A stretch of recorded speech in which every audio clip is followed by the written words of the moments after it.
ಎಲ್ರಿಗೂ ನಮಸ್ಕಾರ. ಮೋನಿಕಾ ರಾಯಚೂರು ಯೂಟ್ಯೂಬ್ ಚಾನಲ್ಗೆ ಸ್ವಾಗತ. ಯುವ ನಿಧಿ ಸ್ಕೀಮ್ಗೆ ಹೇಗೆ ಮೊಬೈಲ್ನಲ್ಲಿ ಅಪ್ಲಿಕೇಶನ್ ಆಗ್ಬೋದು ಅಂತ ಈ ವಿಡಿಯೋದಲ್ಲಿ ನಾನು ನಿಮಗೆ ತಿಳಿಸ್ಕೊಡ್ತೇನೆ. ಮೊದಲನೇದಾಗಿ ಗೂಗಲ್ಗೆ ಹೋಗಿ ಸೇವಾ ಸಿಂಧು ಅಂತ ಸರ್ಚ್ ಕೊಡಿ. ನಂತರ ಸೇವಾ ಸಿಂಧು 1 ಲಿಂಕ್ ಮೇಲೆ ಕ್ಲಿಕ್ ಮಾಡಿ. ಲಿಂಕ್ ಮೇಲೆ ಕ್ಲಿಕ್ ಮಾಡಿದ ನಂತರ ಈ ರೀತಿಯ ಪೇಜ್ ಓಪನ್ ಆಗುತ್ತೆ.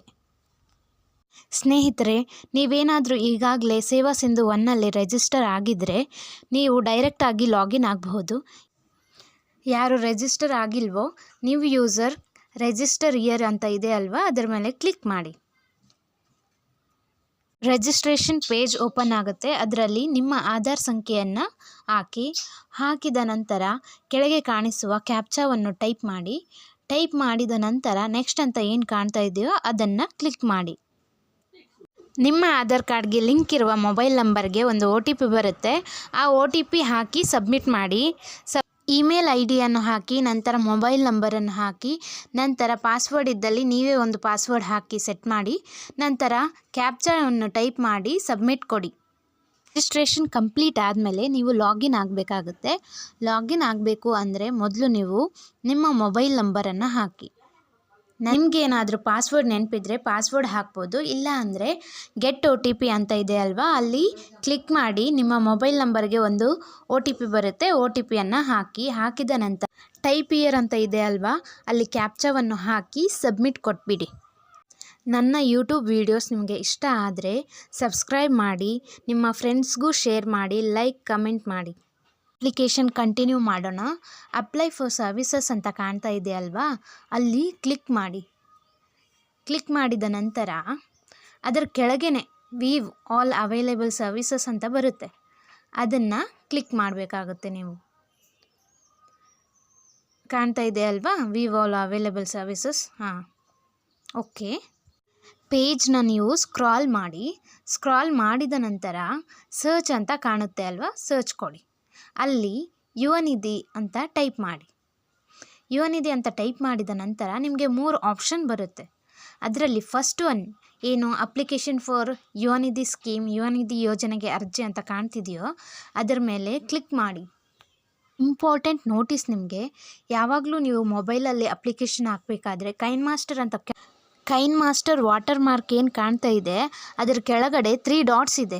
ಅದನ್ನು ಕ್ಲಿಕ್ ಮಾಡಿ ಡೆಸ್ಕ್ಟಾಪ್ ಸೈಟ್ ಅಂತ ಇರುತ್ತಲ್ವ, ಅದನ್ನು ಆನ್ ಮಾಡಿರಬೇಕು. ಯುವ ನಿಧಿ ಅಪ್ಲಿಕೇಶನನ್ನು ನೀವು ಯಾವಾಗಲೂ ಬೆಳಗ್ಗೆ ಹಾಕೋಕ್ಕೆ ಟ್ರೈ ಮಾಡಿ, ಆಗ ಸರ್ವರ್ ಚೆನ್ನಾಗಿರುತ್ತೆ. ಒಮ್ಮೆ ಪೇಜನ್ನು ಸ್ಕ್ರಾಲ್ ಮಾಡಿಬಿಟ್ಟು ಏನೇನು ಡೀಟೇಲ್ಸ್ ಕೇಳಿದ್ದಾರೆ ಅಂತ ಚೆಕ್ ಮಾಡಿ. ಈಗ 1 by 1 ಡೀಟೇಲ್ಸ್ನ ಅಪ್ಲಿಕೇಶನಲ್ಲಿ ಫಿಲ್ ಮಾಡ್ತಾ ಹೋಗೋಣ. ಮೊದಲನೇದಾಗಿ ನೀವು ನೋಡ್ತಾ ಇರ್ಬೋದು, ಇಲ್ಲಿ ಕೆಲವೊಂದು ನೋಟಿಸ್ ಕೊಟ್ಟಿದ್ದಾರೆ, ನೀವು ನೋಡ್ಬೋದು. ಫ್ರೆಂಡ್ಸ್, ನೀವು ಯುವ ನಿಧಿ ಸ್ಕೀಮ್ಗೆ ಅಪ್ಲೈ ಮಾಡಿ 6 ಮಂತ್ಸ್ ಆದಮೇಲೆ ಕೌಶಲ್ಯಕರ್ ವೆಬ್ಸೈಟಲ್ಲಿ ನೀವು ರಿಜಿಸ್ಟರ್ ಆಗಬೇಕಾಗುತ್ತೆ. ಅದರ್ವೈಸ್ ಯುವ ನಿಧಿ ಸ್ಕೀಮ್ನ ಬೆನಿಫಿಟ್ಸ್ ನಿಮಗೆ ಸಿಗೋದಿಲ್ಲ. ಅರ್ಜಿ ಸಲ್ಲಿಸೋ ಮುನ್ನ ನೀವು ಸೆಲ್ಫ್ ಡಿಕ್ಲರೇಷನ್ ಕನ್ಸೆಂಟ್ ಕೊಡಬೇಕಾಗತ್ತೆ. ಅಲ್ಲಿ 6 ಪಾಯಿಂಟ್ಸ್ ಏನಿದೆ ಅದನ್ನು ನೀವು ಓದ್ಕೊಳ್ಳಿ ಒಮ್ಮೆ. ಯಾರೆಲ್ಲ 2023, 24, 25ನೇ ಸಾಲಿನಲ್ಲಿ ಡಿಗ್ರಿ ಕಂಪ್ಲೀಟ್ ಆಗಿದೆಯೋ ಅವರು ಈ ಸ್ಕೀಮ್ಗೆ ಅಪ್ಲೈ ಮಾಡಬಹುದು. ಎಸ್ ಆರ್ ನೋ ಅಂತ ಕೇಳಿದ್ದಾರೆ ಅಲ್ವಾ, ಅಲ್ಲಿ ನೀವು ಖಂಡಿತವಾಗಿಯೂ ಎಸ್ ಅಂತಲೇ ಕ್ಲಿಕ್ ಮಾಡಿ. ಫ್ರೆಂಡ್ಸ್, ಆಧಾರ್ ಅಥೆಂಟಿಕೇಷನ್ ಅಂತ ಇದೆ ಅಲ್ವಾ, ಅಲ್ಲಿ ಟ್ಯಾಪ್ ಮಾಡಿ. ನಂತರ ಈ ರೀತಿಯಾದಂತಹ ವೆಬ್ ಪೇಜ್ ನಿಮಗೆ ಓಪನ್ ಆಗುತ್ತೆ. ಅಲ್ಲಿ ನಿಮ್ಮ ಆಧಾರ್ ಸಂಖ್ಯೆಯನ್ನು ನೀವು ಹಾಕಬೇಕಾಗುತ್ತೆ. ಐ ಅಗ್ರಿ ಅಂತ ಇದೆ ಅಲ್ವಾ, ಅಲ್ಲಿ ರೈಟ್ ಮಾರ್ಕ್ ಕ್ಲಿಕ್ ಮಾಡಿ. ನೆಕ್ಸ್ಟ್ OTP ಅಂತ ಇದೆ ಅಲ್ವಾ, ಅಲ್ಲಿ ಕ್ಲಿಕ್ ಮಾಡಿ. OTP ಬರುತ್ತೆ, OTP ಹಾಕಿ ಸಬ್ಮಿಟ್ ಮಾಡಿ. ಸಬ್ಮಿಟ್ ಮಾಡಿದ ನಂತರ ಗೆಟ್ ಆಧಾರ್ ಅಥೆಂಟಿಕೇಷನ್ ಅಂತ ಏನು ಕಾಣುತ್ತಿದೆ ಅಲ್ಲಿ ಕ್ಲಿಕ್ ಮಾಡಿ. ಆಟೋಮೆಟಿಕ್ಕಾಗಿ ಎಲ್ಲ ಡೀಟೇಲ್ಸು ಫೆಚ್ ಆಗುತ್ತೆ. ಕರೆಂಟ್ ಅಡ್ರೆಸ್ ಸೇಮ್ ಇದೆಯಾ ಅಂತ ಕೇಳಿದ್ದಾರೆ ಅಲ್ವಾ, ಅಲ್ಲಿ ಎಸ್ ಅಂತ ಕೊಡಿ. ಇಲ್ಲದಿದ್ದರೆ ನೋ ಅಂತ ಕೊಟ್ಟು ನಿಮ್ಮ ಅಡ್ರೆಸ್ನ ಫಿಲ್ ಮಾಡಿ. ನಿಮ್ಮ ಜಿಲ್ಲೆ ಹಾಗೂ ತಾಲೂಕನ್ನು ಸೆಲೆಕ್ಟ್ ಮಾಡಿ ಮತ್ತು ನಿಮ್ಮ ಎಜುಕೇಷನ್ ಡೀಟೇಲ್ಸನ್ನು ಫಿಲ್ ಮಾಡಿ. ಡಿಗ್ರಿ ಕಂಪ್ಲೀಟ್ ಆಗಿದ್ದರೆ UG ಅಂತ, ಮಾಸ್ಟರ್ಸ್ ಕಂಪ್ಲೀಟ್ ಆಗಿದ್ದರೆ PG ಅಂತ ಫಿಲ್ ಮಾಡಿ ಮತ್ತು ಪಾಸಿಂಗ್ ಇಯರನ್ನು ಸೆಲೆಕ್ಟ್ ಮಾಡಿ. ನಾನು 2023ಲಿ ಪಾಸ್ ಆಗಿದ್ದರಿಂದ 23 ಅಂತ ಸೆಲೆಕ್ಟ್ ಮಾಡಿದ್ದೀನಿ. ನಂತರ ಗುಲ್ಬರ್ಗಾ ಯೂನಿವರ್ಸಿಟಿ ಅಂತ ಸೆಲೆಕ್ಟ್ ಮಾಡ್ತಿದ್ದೀನಿ. ನಿಮ್ಮದು ಯಾವ ಯೂನಿವರ್ಸಿಟಿ ಇತ್ತೋ ಅದನ್ನು ನೀವು ಸೆಲೆಕ್ಟ್ ಮಾಡಿ. ರಿಜಿಸ್ಟರ್ ನಂಬರನ್ನು ಹಾಕಿದ ನಂತರ ನಿಮ್ಮ ನೇಮ್ ಹಾಗೂ ಕಾಲೇಜ್ ನೇಮ್ ಹಾಗೂ ರಿಸಲ್ಟ್ ಡೇಟ್ ಆಟೋಮೆಟಿಕ್ ಆಗಿ ಫೆಚ್ ಆಗುತ್ತೆ. ಗೃಹವಾಸಿ ಪರಿಶೀಲನೆಗಾಗಿ ಕೇಳಿರುವ ಡೀಟೇಲ್ಸನ್ನು ಫಿಲ್ ಮಾಡಿ. Select any one option for domicile check ಅಂತ ಇದೆ ಅಲ್ವಾ, ಅಲ್ಲಿ ಡಿಗ್ರಿ ಇದ್ದರೆ ಡಿಗ್ರಿ ಅಂತ ಸೆಲೆಕ್ಟ್ ಮಾಡಿ ಅಥವಾ ಡಿಪ್ಲೊಮಾ ಇದ್ದರೆ ಡಿಪ್ಲೊಮಾ ಅಂತ ಸೆಲೆಕ್ಟ್ ಮಾಡಿ. ನಾನು ಡಿಗ್ರಿ ಅಂತ ಸೆಲೆಕ್ಟ್ ಮಾಡ್ತಾ ಇದ್ದೇನೆ. PUC ಸ್ಟಡಿ ಮಾಡಿದರೆ PUC ಅಂತ, ITI ಸ್ಟಡಿ ಮಾಡಿದರೆ ITI ಅಂತ ಕ್ಲಿಕ್ ಮಾಡಿ. ನೀವು PUC ಅಥವಾ ITI ಯಾವ ಇಯರಲ್ಲಿ ಪಾಸ್ ಆಗಿದ್ರೋ ಆ ಇಯರ್ನ ಸೆಲೆಕ್ಟ್ ಮಾಡಿ. PUC ರಿಜಿಸ್ಟ್ರೇಷನ್ ನಂಬರ್ ಹಾಕಿ ನಂತರ ನಿಮ್ಮ ನೇಮ್ ಡಿಸ್ಪ್ಲೇ ಆಗುತ್ತೆ. ಅದೇ ರೀತಿಯೇ SSLC ರಿಜಿಸ್ಟ್ರೇಷನ್ ನಂಬರ್ ಹಾಗೂ ಪಾಸಿಂಗ್ ಇಯರನ್ನು ಟೈಪ್ ಮಾಡಿ student name as per SSLC display ಆಗುತ್ತೆ.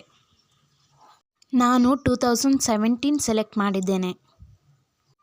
ನಂತರ ಅಪ್ಲಿಕೆಂಟ್ ಕಮ್ಯುನಿಕೇಷನ್ ಡೀಟೇಲ್ಸನ್ನು ಫಿಲ್ ಮಾಡಿ. ನೀವು ನಿಮ್ಮ ಮೊಬೈಲ್ ನಂಬರನ್ನು ಟೈಪ್ ಮಾಡಿ. ಟೈಪ್ ಮಾಡಿದ ನಂತರ ನಿಮ್ಮ ಫೋನ್ಗೆ ಒಂದು ಮೆಸೇಜ್ ಬರುತ್ತೆ, ಅದರಲ್ಲಿ OTP ಇರುತ್ತೆ. OTPಯನ್ನು ಟೈಪ್ ಮಾಡಿ. ಟೈಪ್ ಮಾಡಿಬಿಟ್ಟು ವ್ಯಾಲಿಡೇಟ್ ಅಂತ ಕೊಡಿ. OTP ಬಂದಿಲ್ಲ ಅಂದರೆ ರೀಸೆಂಡ್ OTP ಅಂತ ಕೊಡಿ. OTP ಬರುತ್ತೆ, OTP ಹಾಕಿ ವ್ಯಾಲಿಡೇಟ್ ಅಂತ ಕ್ಲಿಕ್ ಮಾಡಿ. ಅದೇ ರೀತಿಯಾಗಿ ನಿಮ್ಮ ಇಮೇಲ್ ಐಡಿಯನ್ನು ಹಾಕಿ. ಇಮೇಲ್ ಐಡಿಗೆ ಒಂದು OTP ಬರುತ್ತೆ. OTP ಹಾಕಿಬಿಟ್ಟು ವ್ಯಾಲಿಡೇಟ್ ಅಂತ ಕೊಡಿ. ಕೊಟ್ಟ ನಂತರ ವೆರಿಫೈಡ್ ಅಂತ ಬರುತ್ತೆ. ನಂತರ ನಿಮ್ಮ ಕ್ಯಾಟಗರಿಯನ್ನು ಸೆಲೆಕ್ಟ್ ಮಾಡಬೇಕಾಗುತ್ತೆ. SC ಇದ್ದರೆ SC ಅಂತ, ST ಇದ್ದರೆ ST ಅಂತ, OBC ಇದ್ದರೆ OBC ಅಂತ, ಜನರಲ್ ಇದ್ದರೆ ಜನರಲ್ ಅಂತ ಸೆಲೆಕ್ಟ್ ಮಾಡಿ. Next do you have disability ಅಂತ ಕೇಳಿದರೆ ಇದ್ದರೆ ಎಸ್ ಅಂತ ಕೊಡಿ. ನಂತರ ಯುನಿಕ್ ಡಿಸಬಿಲಿಟಿ ಐಡಿಯನ್ನು ಟೈಪ್ ಮಾಡಿ. ಡಿಸಬಿಲಿಟಿ ಇಲ್ಲ ಅಂದರೆ ನೋ ಅಂತ ಕೊಡಿ. Next step word verification. ಅಲ್ಲಿ ಕೊಟ್ಟಿರುವಂತಹ ವರ್ಡ್ಸ್ಗಳನ್ನು ಟೈಪ್ ಮಾಡಿಬಿಟ್ಟು ಸಬ್ಮಿಟ್ ಅಂತ ಕೊಡಿ. ಇಲ್ಲಿಗೆ ಅಪ್ಲಿಕೇಶನ್ ಕಂಪ್ಲೀಟ್ ಆಯಿತು. ನಾವು ಇಲ್ಲಿವರೆಗೂ ಫಿಲ್ ಮಾಡಿದಂತಹ ಡೀಟೇಲ್ಡ್ ಕಾಪಿ ಬರುತ್ತೆ. ಅದರಲ್ಲಿ ನಿಮ್ಮ ಎಲ್ಲ ಡೀಟೇಲ್ಸು ಸರಿ ಇದ್ದರೆ ಅಟ್ಯಾಚ್ ಅನೆಕ್ಷರ್ ಅಂತ ಕೊಡಿ. ಏನಾದರೂ ರಾಂಗ್ ಇದ್ದರೆ ಎಡಿಟ್ ಅಂತ ಕೊಡಿ. ITI ಮಾಡಿದವರಿಗೆ PUC ಸರ್ಟಿಫಿಕೇಟ್ ಕೇಳುತ್ತೆ, ಅಲ್ಲಿ ನಿಮ್ಮ ITI ಸರ್ಟಿಫಿಕೇಟನ್ನು ಸಬ್ಮಿಟ್ ಮಾಡಿ. ನಂತರ ಅಕ್ನಾಲೇಜ್ಮೆಂಟ್ ಬರುತ್ತೆ, ಅದನ್ನು ಪ್ರಿಂಟ್ ಅಂತ ಕೊಟ್ಟು ಸೇವ್ ಮಾಡಿಕೊಳ್ಳಿ. ಏನಾದರೂ ಡೌಟ್ ಇದ್ದರೆ ಕಮೆಂಟ್ ಸೆಕ್ಷನಲ್ಲಿ ಕಮೆಂಟ್ ಹಾಕಿ, ನಾನು ನಿಮಗೆ ಖಂಡಿತವಾಗಿಯೂ ರಿಪ್ಲೈ ಕೊಡ್ತೇನೆ.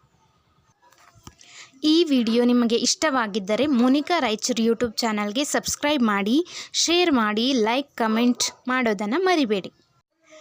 ಈ ವಿಡಿಯೋ ನೋಡಿದ್ದಕ್ಕಾಗಿ ಧನ್ಯವಾದಗಳು.